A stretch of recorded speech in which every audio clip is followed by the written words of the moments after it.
Guys, welcome back to YouTube channel economics आसान है। Guys, आज हम मैक्रो इकोनॉमिक्स का chapter number 10 government budget and the economy को स्टार्ट करने वाले हैं। अगर गाइस आपने हमें अब तक फॉलो नहीं किया तो फॉलो कर सकते हो Facebook, Telegram, x, Instagram, WhatsApp पर। इनका लिंक मैं तुम्हें डिस्क्रिप्शन में दे दूंगी। आज की क्लास में हम डिटेल में पढ़ेंगे गवर्नमेंट बजट क्या होता है, क्या उसका ऑब्जेक्टिव होते हैं। बात करें गवर्नमेंट की, तो गवर्नमेंट का मेन मोटिव क्या होता है? वेलफेयर करना, सोशल वेलफेयर करना। अब इस ऑब्जेक्टिव को अचीव करने के लिए गवर्नमेंट को प्लानिंग करनी पड़ेगी, कुछ पॉलिसीज फ्रेम करनी पड़ेगी। वही हमारा क्या कहलाता है? बजट कहलाता है। तो बजट की बात करें, बजट क्या है? A document containing detailed programme and policies of action for the given fiscal year. तो बजट क्या है? डॉक्यूमेंट है जिसमें डिटेल में मेंशन होगा कि क्या प्रोग्राम एंड पॉलिसीज फॉलो करी जाएंगी in the upcoming fiscal year. Fiscal year क्या होता है? हमारा अकाउंटिंग ईयर होता है 1 अप्रैल 2025 टू 31 मार्च 2026। तो 1 अप्रैल टू 31 मार्च हमारा अकाउंटिंग ईयर फिस्कल ईयर होता है। तो गवर्नमेंट बजट क्या है? गवर्नमेंट बजट क्या है? एनुअल स्टेटमेंट है। एनुअल स्टेटमेंट जैसे कि मैंने बताया ही कि एक अकाउंटिंग ईयर पूरे एक साल के लिए बनाया जाता है। फॉर एग्जाम्पल के लिए कि अब जो हमारा बजट आएगा वो आएगा हमारा 1 अप्रैल 2026 टू 31 मार्च 2027। ठीक है, तो एक एनुअल स्टेटमेंट है, एक साल के लिए बनाया जाता है, जिसमें क्या शो होता है? Showing item wise estimates of receipts and expenditure during a fiscal year. उसमें आइटम वाइज लिखा जाता है कि कहां कहां से गवर्नमेंट के पास रिसीट्स आएंगी और कहां कहां पर गवर्नमेंट एक्सपेंडिचर करेगी। बट जो रिसीट्स एंड एक्सपेंडिचर का जो हम अमाउंट लिखते हैं वो हमारा क्या होता है? एस्टिमेट होता है, एक्चुअल नहीं होता, क्योंकि अपकमिंग फिस्कल ईयर में हम अपने बजट को फॉलो करने वाले हैं। तो एक्चुअल कैसे डिसाइड कर सकते हैं? प्लान करके चल रहे हैं तो एस्टिमेटेड होगा। क्लियर? अब देखो, 3 टाइप गवर्नमेंट फॉलो होती है इंडिया के अंदर। सेंट्रल गवर्नमेंट है, स्टेट गवर्नमेंट है और लोकल गवर्नमेंट है। तीनों ही अपने एनुअल बजट्स बनाते हैं, बट हम जो पढ़ने वाले हैं वो पढ़ने वाले हैं यूनियन बजट, सेंटर का जो बजट है। ठीक है, अब गवर्नमेंट के क्या ऑब्जेक्टिव है? गवर्नमेंट जो बजट बनाती है कुछ ऑब्जेक्टिव को फुलफिल करने के लिए बनाती है। वो क्या ऑब्जेक्टिव है? यहाँ से एग्जाम में क्वेश्चन बनता है, इवन केस स्टडी की फॉर्म में भी क्वेश्चन आता है एग्जाम में। तो ये इंपॉर्टेंट टॉपिक है, ध्यान से समझना। सबसे पहला ऑब्जेक्टिव आता है रीअलोकेशन ऑफ रिसोर्सेज की। जो रिसोर्सेज है उसको रीअलोकेट कैसे करना है। फॉर एग्जाम्पल के लिए कैसे एलोकेट करेंगे? First, tax concession and subsidy. देखो, गवर्नमेंट अगर चाहती है कि किसी चीज का प्रोडक्शन बढ़े तो वो क्या करेगी? जो प्रोड्यूसर होंगे उनको टैक्स कंसेशन देगी, सब्सिडी देगी, ताकि उनकी कॉस्ट रिड्यूस हो जाए, वो मोटिवेट हो उस चीज का प्रोडक्शन करने के लिए। फॉर एग्जाम्पल के लिए गवर्नमेंट चाहती है कि खादी का ज्यादा से ज्यादा प्रोडक्शन।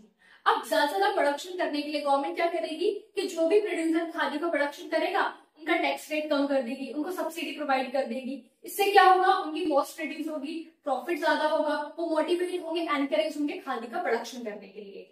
बट अगर गवर्नमेंट चाहती है कि किसी चीज का प्रोडक्शन डिस्करेज करना, कम करना, तो गवर्नमेंट क्या करेगी? उस पर हैवी टैक्सेस इंपोज कर देगी। फॉर एग्जांपल के लिए कि गवर्नमेंट चाहती है कि सिगरेट का कम से कम प्रोडक्शन हो, तो गवर्नमेंट क्या करेगी? हैवी टैक्स इंपोज करेगी। हैवी टैक्स इंपोज करेगी तो क्या होगा? प्रोड्यूसर की कॉस्ट बढ़ जाएगी, कॉस्ट बढ़ेगी तो प्रॉफिट रिड्यूस हो जाएगा।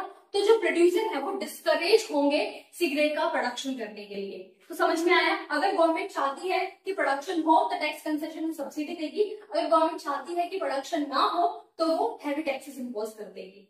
अगर फिर भी मान लो कोई फॉर्म रेडी नहीं होती प्रोडक्शन करने के लिए और वो इकोनॉमी के लिए बेनिफिशियल है, तो गवर्नमेंट क्या करेगी?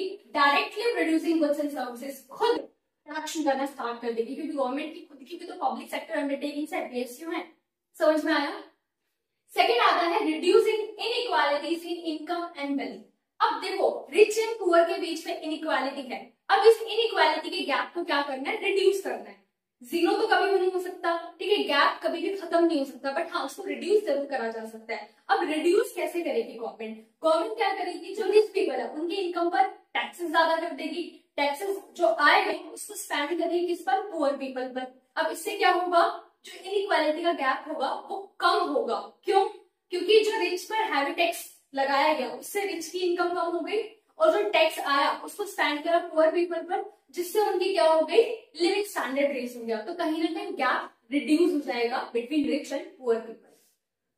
थर्ड आता है इकोनॉमिक स्टेबिलिटी। अब इकोनॉमी में क्या आता है? फ्लक्चुएशंस आते हैं, प्राइस में फ्लक्चुएशंस आते रहते हैं। कभी प्राइस बहुत ज्यादा बढ़ जाता है, कभी प्राइस बहुत कम हो जाता है। तो प्राइस जब कंसिस्टेंटली राइज होता जाता है उसको बोलते हैं इन्फ्लेशन, और जब प्राइस हमारा कंसिस्टेंटली डिक्रीज होता जाता है उसको बोलते हैं डिफ्लेशन। अब इन्फ्लेशन डिफ्लेशन की सिचुएशन को कैसे करेक्ट करेगी गवर्नमेंट, उसको एक बार देख लेते हैं। देखो government through the fiscal policy अपने एक्सपेंडिचर एंड रेवेन्यू के थ्रू क्या करती है, इसको करेक्ट करने की कोशिश करती है। बात करें इन्फ्लेशन की, तो इन्फ्लेशन के केस में क्या होता है, जब हम डिमांड ज्यादा करते हैं और सप्लाई कम होती है तो प्राइसेस बढ़ जाते हैं due to shortage of goods.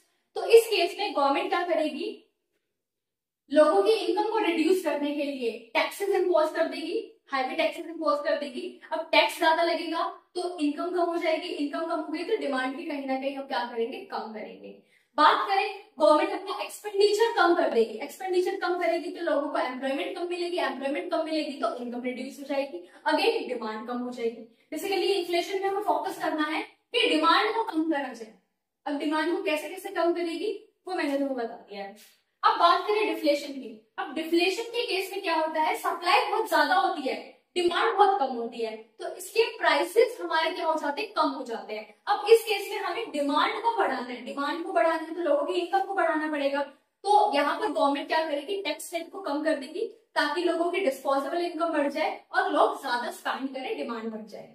और क्या कर सकती है, ज्यादा एक्सपेंडिचर कर सकती है, ठीक है, फ्लाईओवर बनवा रही है, रोड बनवा रही है, जिससे लोगों को एम्प्लॉयमेंट मिलेगा, इनकम बढ़ेगी, डिमांड बढ़ेगी, सिचुएशन करेक्ट हो जाएगी। तो इकोनॉमिक स्टेबिलिटी में हम प्राइस की स्टेबिलिटी लाने में फोकस करते हैं। फोर्थ आता है हमारा मैनेजमेंट ऑफ पब्लिक एंटरप्राइजेस। देखो गवर्नमेंट की खुद की एंटरप्राइजेस भी हैं जो कि PSU public sector undertaking public enterprises कहलाती हैं। अब जो गवर्नमेंट के पब्लिक एंटरप्राइजेस है ना, उनकी क्या है, कुछ की नेचुरल मोनोपोली है। नेचुरल मोनोपोली का मतलब तो पता है, single seller. Naturally monopoly create हो जाती है पब्लिक सेक्टर अंडरटेकिंग की। कैसे, फॉर एग्जाम्पल के लिए बात करूं पोस्ट ऑफिस की, अगर मेरे को कोई चीज पोस्ट करानी है तो मैं गवर्नमेंट के पोस्ट ऑफिस पे जाऊंगी तो मेरे को चार्जेस बहुत कम, नॉमिनल चार्जेस पे करने पड़ते हैं। अगर मैं किसी प्राइवेट इंस्टीट्यूट के थ्रू क्या करती हूँ, पोस्ट कराती हूँ, तो वहां पे तो चार्जेस ज्यादा पे करने पड़ते हैं। तो नेचुरल मोनोपोली का मतलब क्या है कि खुद की मोनोपोली क्रिएट हो जाए जब हम कॉम्पिटिटिव फर्म के मुकाबले बहुत कम क्या ले रहे हैं, प्राइसेस ले रहे हैं, हमारी कॉस्ट बहुत कम है, ठीक है। एग्जाम्पल के लिए रेलवे हो गया, रेलवे का प्राइस बहुत कम है in comparison to other transport services की बात करें। इलेक्ट्रिसिटी का प्राइस बहुत कम है in compare to private sector. तो यहाँ पर क्या है, गवर्नमेंट की, पब्लिक सेक्टर की नेचुरल मोनोपोली क्रिएट हो जाती है क्योंकि in comparison to competitive firm इनका प्राइस बहुत ज्यादा कम होता है। क्लियर। इकोनॉमिक ग्रोथ, फिफ्थ आता है हमारा इकोनॉमिक ग्रोथ। अब इकोनॉमी की ग्रोथ कब होगी, जब ज्यादा ज्यादा क्या होगा, इन्वेस्टमेंट होगी, क्योंकि जितनी ज्यादा इन्वेस्टमेंट होगी उतना ज्यादा प्रोडक्शन होगा, जितना ज्यादा प्रोडक्शन होगा उतना ज्यादा जीडीपी, नेशनल इनकम बढ़ेगी। अब कैसे बढ़ेगी, डिपेंड करता है rate of saving and investment. अब जितना ज्यादा हम सेविंग करेंगे वो पैसा कहाँ जाएगा, बैंक में जाएगा, और बैंक फर्दर उसको लोन प्रोवाइड कर देगा, किनको, इन्वेस्टर्स को, तो उतनी ज्यादा इन्वेस्टमेंट बढ़ेगी। तो हमें फोकस करना है कि सेविंग और इन्वेस्टमेंट के रेट को बढ़ाना है। जितना ज्यादा हम सेविंग का रेट बढ़ाएंगे उतना ज्यादा पैसा अवेलेबल होगा लोन प्रोवाइड करने के लिए बैंक के पास, वो इन्वेस्टर को पैसा प्रोवाइड करेंगे, लोन प्रोवाइड करेंगे, और इन्वेस्टर उसमें इन्वेस्ट करके इकोनॉमिक एक्टिविटीज परफॉर्म करेंगे, जिससे क्या होगा, प्रोडक्शन बढ़ेगा और जीडीपी बढ़ेगी इकोनॉमिक। सिक्स आता है reducing regional disparity. Regional disparity, तो कुछ रीजन जो होते हैं वो बहुत वेल डेवलप्ड होते हैं, कुछ होते हैं बैकवर्ड।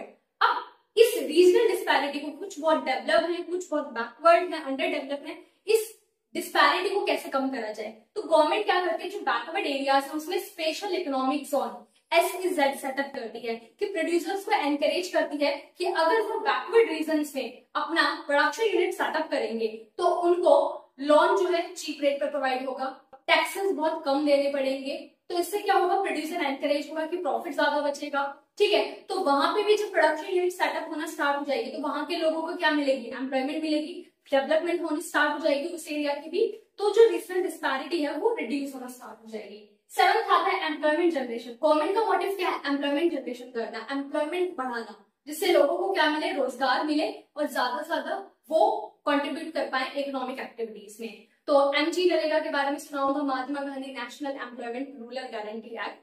इसके अंदर कहते हैं कि 100 डेज के लिए कम से कम लोगों को काम मिलेगा। ऐसे बहुत सारी स्कीम्स चलाई गई थी गवर्नमेंट के द्वारा ताकि एम्प्लॉयमेंट जनरेशन हो सके इकोनॉमी के अंदर। तो ये थे हमारे गवर्नमेंट बजट के कुछ ऑब्जेक्टिव्स, इंपॉर्टेंट है, यहाँ से क्वेश्चन बनता है एग्जाम में। सो गाइस आज के लिए इतना ही, बहुत अच्छे से डिटेल में समझ में आया होगा। Thank you.